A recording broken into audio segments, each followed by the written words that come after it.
it's Nerea from Nerea's Pilates, and today I'm going to talk you through the pelvic girdle, the shoulder girdle and a little bit of back mobility, all in 4-point kneeling. So when we get up into 4-point kneeling, it's about where I've got the weight through the 4 points, so that's the wrists and the knees.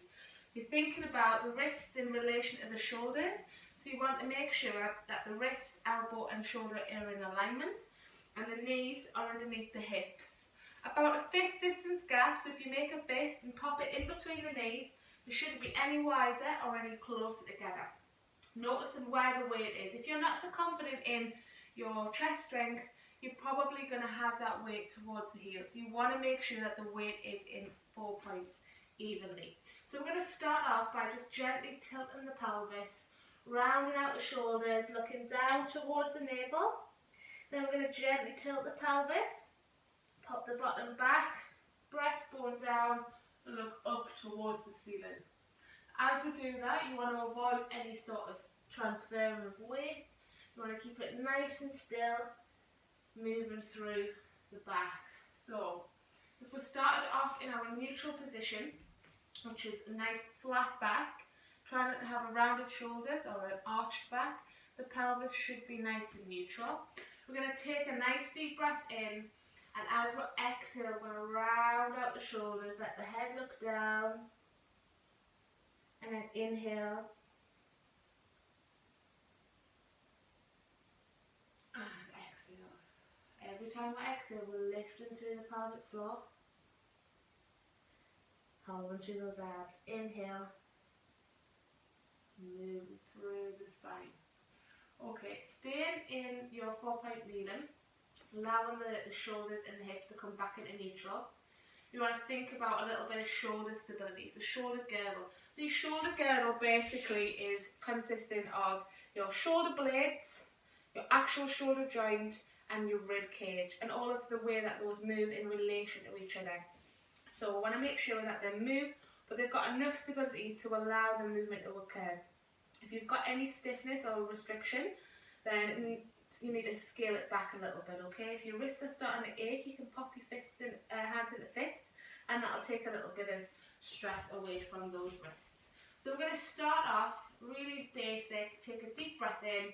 As you exhale, you're going to slide the right hand away. Inhale and bring it back.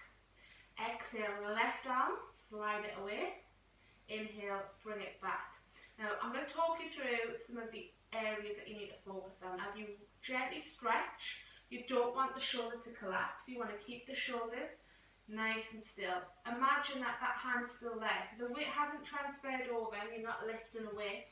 The weight is staying really within the midline and then coming back. Now if you want a little bit more and you're happy with that stability, you can take it away and inhale, bring it back. So again, you're not reaching for anything so the other elbow doesn't bend. You're making sure that it just gently lengthens, lifts, bringing it back. Exhale, you're tightening those abs, lift, inhale.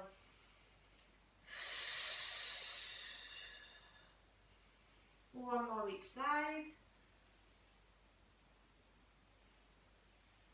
Breathing out as you go away.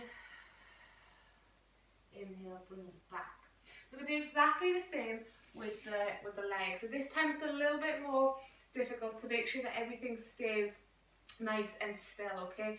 So it's really important if you've not got that stability to not push the level up. So it's it's really good if you can do it in front of a mirror and then get to see how it looks and feels. We're going back into all 4-point kneeling. So we're going to start off, take a nice deep breath in, make sure that lower back isn't arched or rounded out. You're in a nice neutral position. You're going to start off by just gently stretching one leg away. As you exhale, inhale, bring it back. And you exhale, opposite leg, inhale, bring it back. Now if you've seen yourself in the mirror or you've noticed how it feels, thinking about making sure that that other hip doesn't drop, so you haven't lost it. Okay, so you're imagining that that back does not move at all. If you think about placing a little glass of water on your lower back, you can slide it away, bringing it back. Exhale away, inhale, bring it back. Now if that is a struggle, if it's difficult, then stay there. If you want a little bit more, you're sliding it away and you're just going to lift it a few inches. Inhale, bring it back. Those abs are nice and controlled as you lift, inhale and back. Now, the reason I'm saying just a couple of inches is because as soon as you start to take your leg back and lift, your back will arch, okay? And we don't want that. That's not the point of this. It's not about height. It's about stability. We're going to exhale, slide it away, lift, inhale, gently lower. Again, what you want to avoid is transferring the weight and lifting. Imagining that that weight is just going to stay right in the middle. Exhale, lift, inhale, lower. One more each side. Engage. Inhale.